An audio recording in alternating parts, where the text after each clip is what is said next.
comes calling, chains are falling, hope is dawning, bright and true. Day is breaking, night is quaking, God is making all things new. Jesus saves.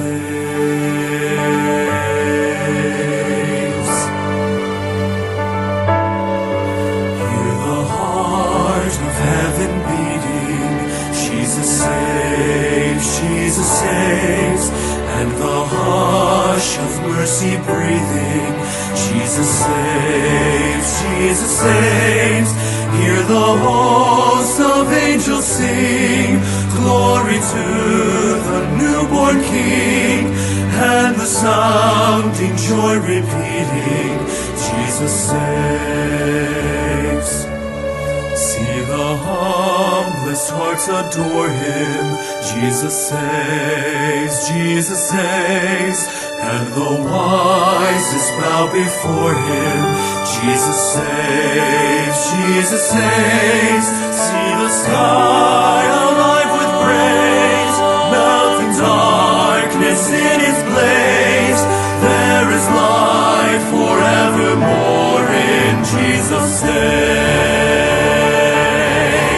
We will live our sorrow sharing, Jesus saves, He will die our burden bearing, Jesus saves, it is done, we'll shout the cross, Christ has paid redemption's cost, while the empty tombs declaring, Jesus saves, rising up so vast and strong, lifting up salvation's song, the redeemed will sing forever, Jesus saves.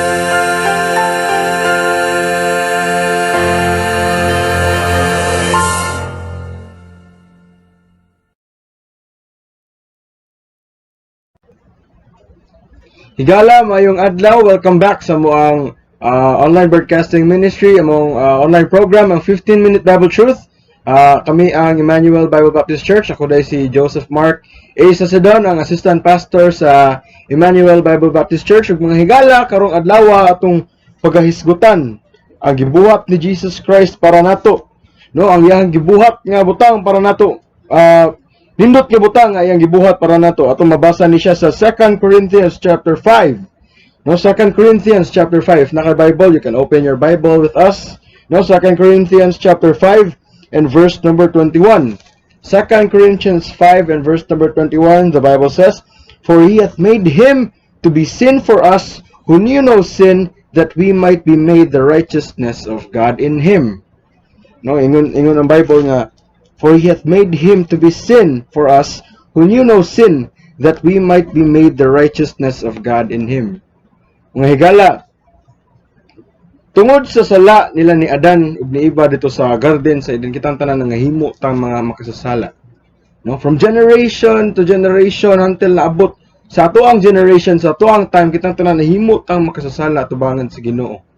Ug tungod kay mga makasasala ta, ug tungod kay dautan ang atong gihimo atubangan sa Ginoo, wala tay escape.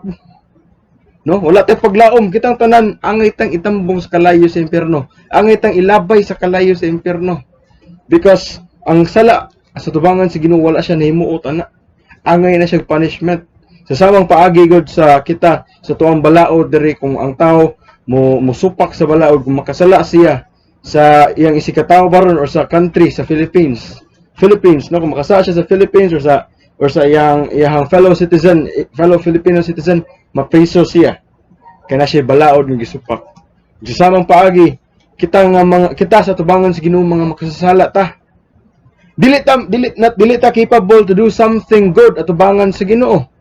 No, the Bible says in Romans chapter 3 verse 10 in the Bible, "As it is written, there is none righteous, no, not one. Walay matarong, wala misan usa." And napagigisumpayan sa verse number 23, no nga, "For all have sinned and come short of the glory of God." So miskag unsa pa atong buhaton to try and reach God, because we are all sinners, dili na nato ma-achieve. No?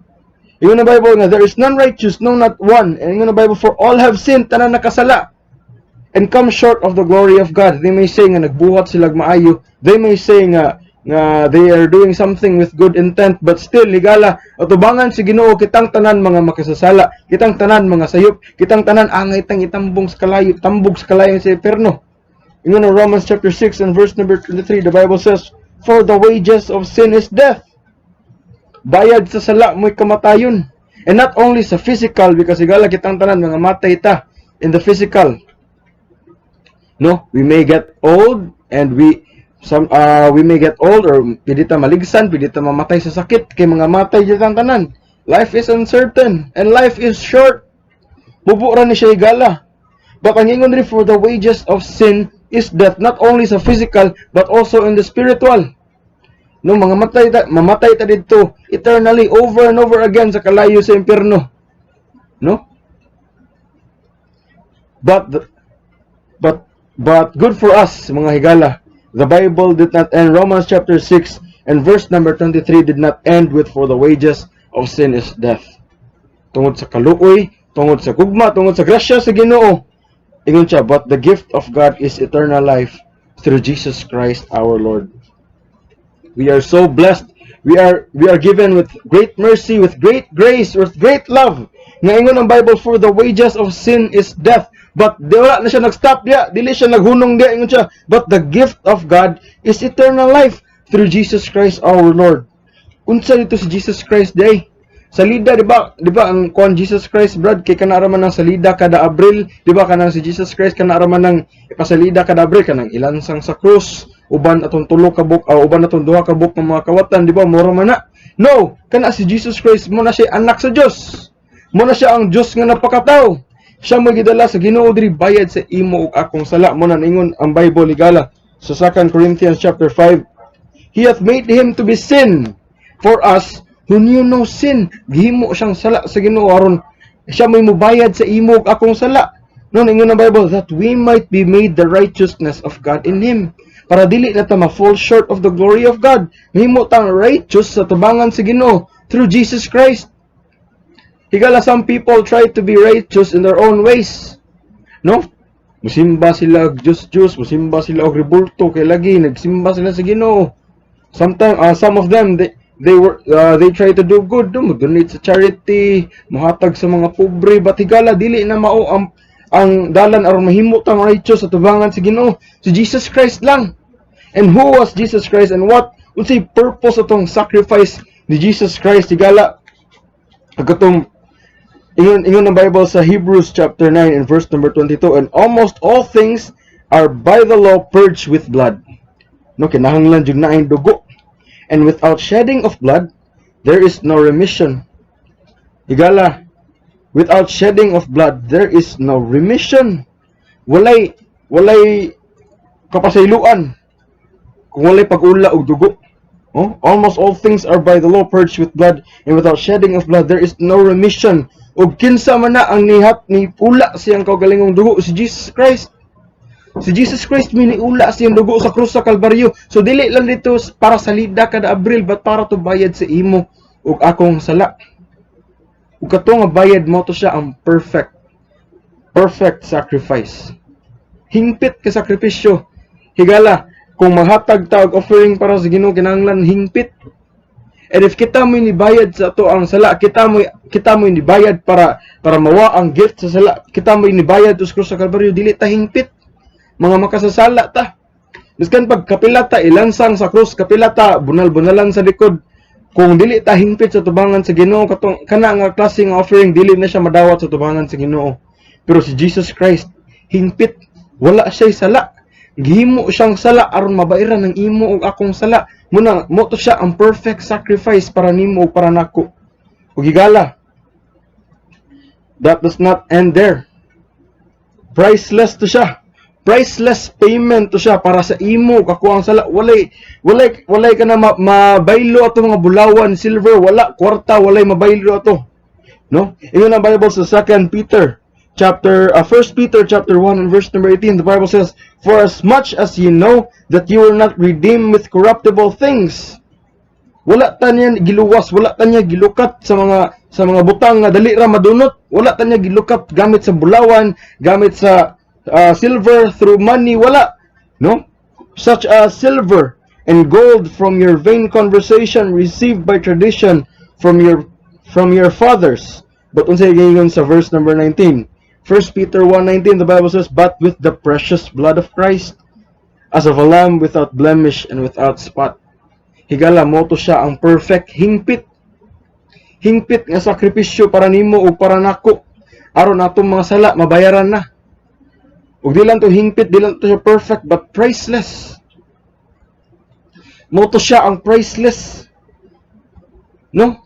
Ang mga tao, some people, it's saddening how some people nga maninguha sila, nga maluwas sila, malinguha sila nga malangit sila, nga muhatag sila sa simbahan, mo donate sila ginagko, magantos sila para manghinaot ng malangit. Batigala, tungod sa sakripisyo nga gibuhat ni Jesus Christ, tungod sa bayad nga iyang ilo una yan dugo dito sa krus sa Kalbaryo, iyang gi-sacrifice yang kaugalingon para ikaw maluwas sa iyo na lang imong pamaagi, dili na ka maglisod-lisod, dili na ka magbayad, mo tuo raka ni Jesus Christ ug ikaw maluwas. Kay higala, kung kita pay pabayron ato, wala dako untag bayranan ang padong sa langit. No? If you've noticed, some mga millionaires, mga billionaires, they try to go sa mga space stations. They try to go to the moon. No, they try to go in outer space. And dako islag bayranan. Bayad pa sila half billion, millions of dollars, billions of dollars para makaadto sila outer space. Outer space ra gani na. No? And always remember, our universe is a big place. It's a vast place. Dako kayo na siya. Dako kayo na ang universe. And ang pag-adto pa lang nato daan sa space stations ug sa moon, billions na itong magasto.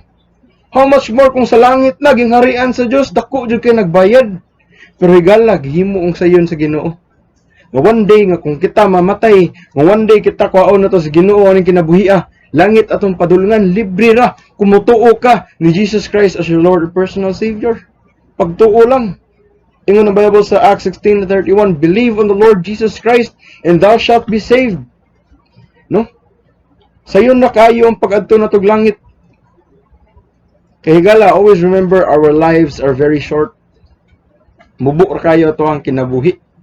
And if dili ta maniguro, no? Usay motuo na to ba atong pagtuwa ng kaluwasan nga ginawali pirmi. Ang kanang kaluwasan is kaluwasan sa atong utang, kaluwasan sa atong problema, kaluwasan nato sa COVID-19. Batigala, kung mamatay ka o kung maluwas tuod ka ng COVID-19, kung maluwas tuod ka sa mga problema sa kalisod aning kinabuhiya, mamatay raman gihapon ka.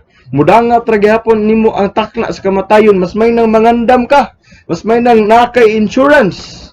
No, some people na sila health insurance, ilang sakyanan na insurance, ilang balay, kay para kung unsay mahitabo na insured na sila. Batigala, ang imong kalag kinahanglan nimong i-insure. Kinahanglan kang sigurado asa ka paingon ikamatay nimo, because there are only two places gingon sa Bible after ka mamatay. It's either heaven or hell. Higala, if you're not sure of going to heaven, then you are sure of going to hell. And that's not a nice place. Let's read our Bible. 2 Thessalonians chapter 1 and verse number 19. The Bible says in chapter 1 verse number 8. Verse 8, "In flaming fire, taking vengeance on them that know not God and that obey not the gospel of our Lord Jesus Christ." No? Ingon ang verse number 9, "Who shall be punished with everlasting destruction from the presence of the Lord and from the glory of His power." In flaming fire, and the fire will not be quenched, dili ni mapaw nga kalayo. Some people magtiaw-tiaw lang sa impyerno, but hell is a serious place and forever nakadidto.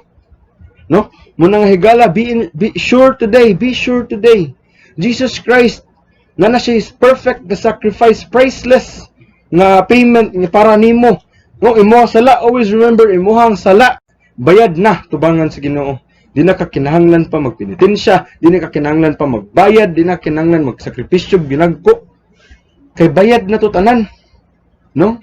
Bayad na to tanan. Gibayra na to ni Jesus Christ sa cross sa Kalbaryo. Perfect na to. Wala na to'y angay pang dungagan. Wala na to'y angay pang trabahoon. No, some people think nga angay pa nilang trabahuan ng kaluwasan, angay pa nilang trabahuan aron ma-maintain, angay pa nilang trabahuan para ma-earn. Higala ang kaluwasan, libre na siya, wala na siya bayad. Ug kung makuha na nimo siyang libre, forever na na. No? Forever na na. Muna higala tuuhi si Jesus Christ karon. Be sure today kay ang sacrifice para nimo is perfect and priceless. No?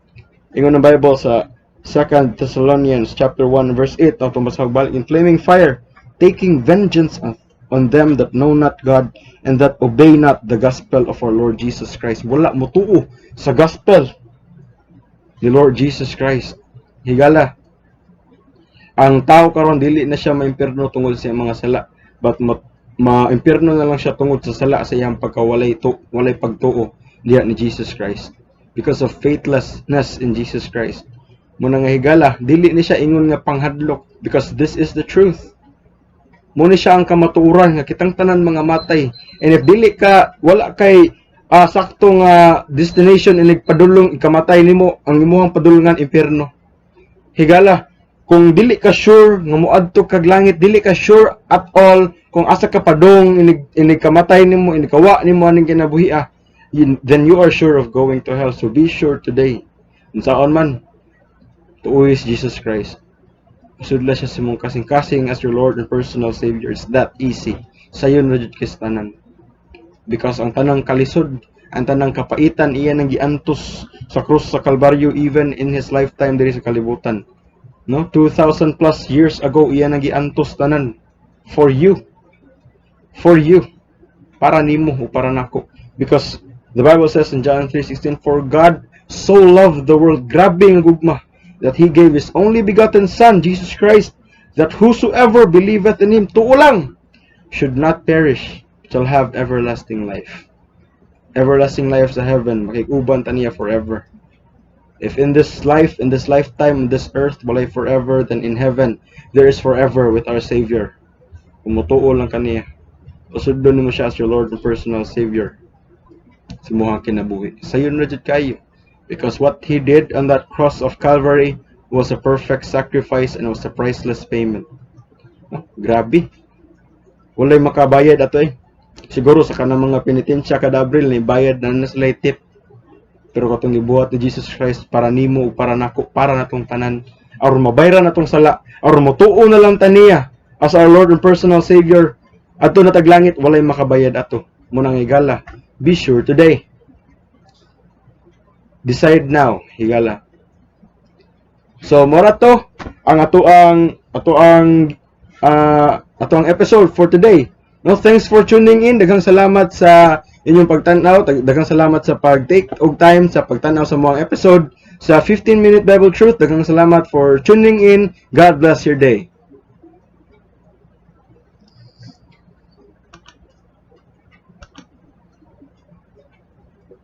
Kung ikaw nagatuo sa pulong sa Dios mahitungod sa kaluwasan, pagampo ani nga inampuan, Ginoong Hesus, usa ako ka makasasala ug dili angayan sa langit. Salamat sa imong kamatayon didto sa krus alang sa kabayaran sa akong sala. Pasaylo ako sa akong mga sala ug akong angkunon si Ginoong Hesus nga akong manluluwas. Pasudla si Ginoong Hesus sa akong kasing-kasing kay gusto kong malangit. Sa ngalan ni Ginoong Hesus Kristo. Amen.